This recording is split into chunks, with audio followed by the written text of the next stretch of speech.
Hi everyone, welcome to my channel. My name is Alvin, and if you were like me when I got my first orchid, not sure how to care for them and worried about trying to keep a tropical plant like this alive and thriving in a dry Canadian climate, well, I have good news for you because it can be done and it's actually quite easy. So I'm going to break down this orchid care guide video into a series of videos where I will share my experiences with you in regards to how to purchase an orchid, how to repot an orchid, how to water and fertilize, as well as flowering and bloom maintenance. In this first video, I'm going to talk about purchasing an orchid, and I'll provide some tips to help you choose a healthy plant. But before we purchase a plant, it's important to understand a little bit about the plant itself and its natural habitat and growth. There are many genuses of orchids, but in this series, I'm going to talk about the Phalaenopsis orchids, like the ones that I have here with me. These are the more commonly available and widely known and sold genuses of orchids, and this is also the reason why most people think of these types of orchids when they think of the word orchid.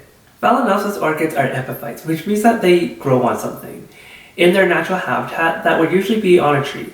So for example, if we take this orchid here, it would probably be growing on the side of a tree like this in a rainforest. So it'll be living under the tree's canopy, which means that it's going to be getting that dappled filtered light.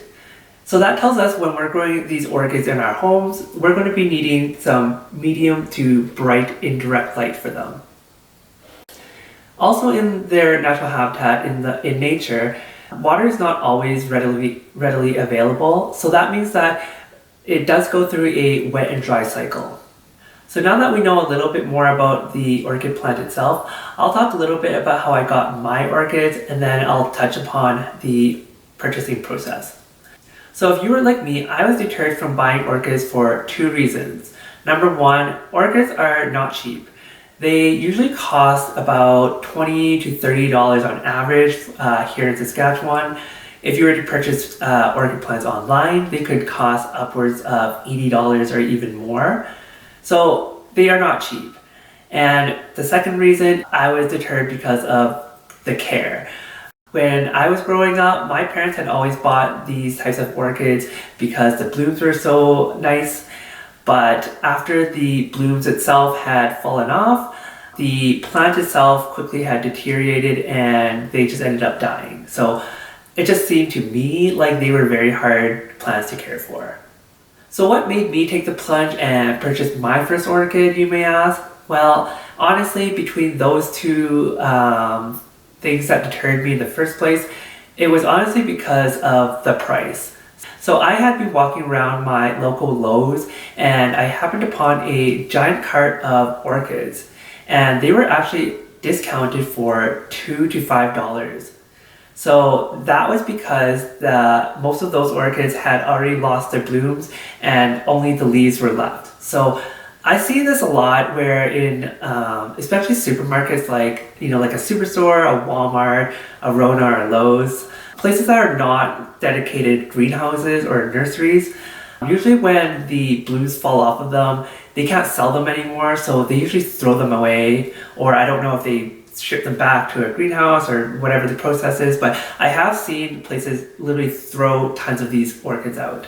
So I was actually quite happy to see that Lowe's did discount these and try to give them a chance rather than getting rid of them. And that was also the reason why I actually purchased 5 of them that day, knowing completely nothing about orchid care. So let's walk through the orchid buying process, and I'll give you guys some tips as to how to choose a good healthy plant. So obviously we are going to be buying an orchid for its blooms, and the stores know this, which is why most of the plants in stores will be in bloom.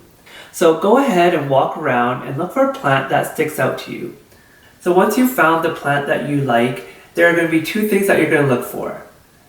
You're going to look at the leaves of the plant, and you're also going to look at the roots of the plant. So let's talk about the leaves first. You're going to want to choose a plant that has stiff and leathery feeling leaves. You want to avoid leaves that are floppy or wrinkly, that usually is a good indication of dehydration. Also avoid any yellowing or discoloration in the leaves, as this may be a sign of rot or a potential disease. There might be some leaves that have some nicks or some holes in them, and that's usually normal wear and tear from transportation. Just be careful that it's not a pest-related problem. If you're not sure if it's pest-related or just cosmetic damage, just avoid it just in case. So now that we've talked about the leaves, the next thing that you're going to want to look at are the roots. So there are two types of roots on this. There's going to be the roots that are inside the soil or in the medium itself. And then you also have roots that are kind of outside of the pot or the medium, and these are called aerial roots. So I'll talk about the roots themselves a little bit later in the video, but for now, when you're purchasing an orchid, the most important ones that you're going to want to look at are the ones that are inside the medium. So what you're going to do is, usually in the stores, they're going to be potted inside a pot like this, but then it's going to be set inside a decorative pot.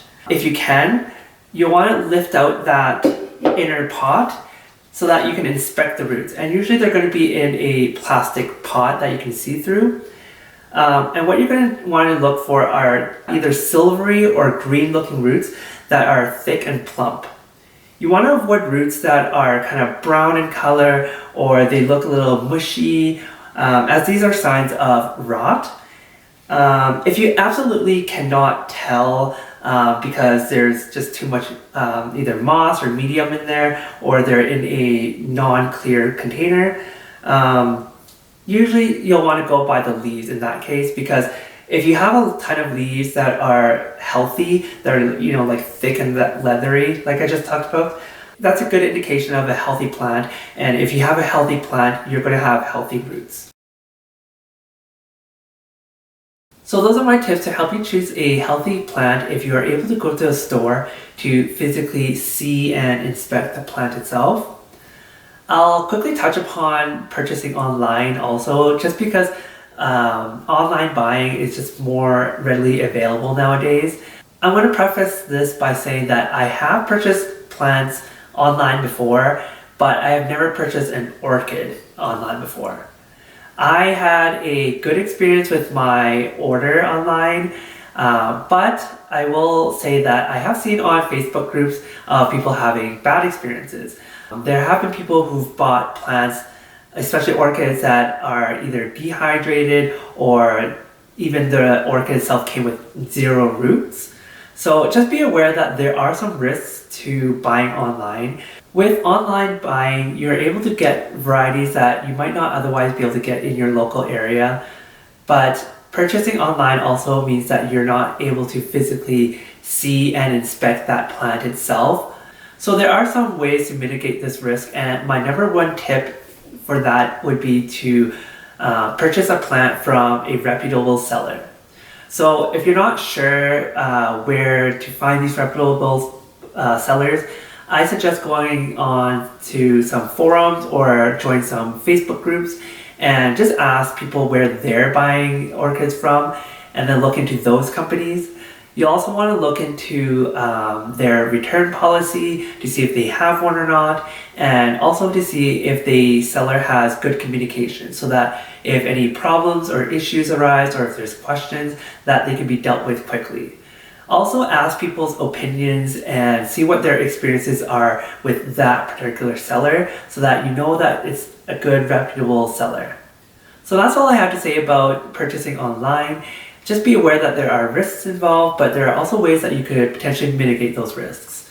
If you are a beginner plant parent, or if you are new to orchids, I highly suggest going to a physical store if you possibly can, so that you can physically inspect the plant itself with the tips that I provided earlier in the video.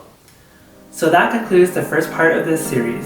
I hope the tips that I've provided in this video will help you on your next plant purchase, or that first purchase if you're thinking about getting that first orchid. Please give me a thumbs up if it did. In the next part of this series, I will talk about repotting, and I will also take you guys through the repotting process as I repot one of my plants. So please consider subscribing and hitting the notification button down below to be notified when it's out. Thank you guys all for watching, and I'll see you guys in the next video.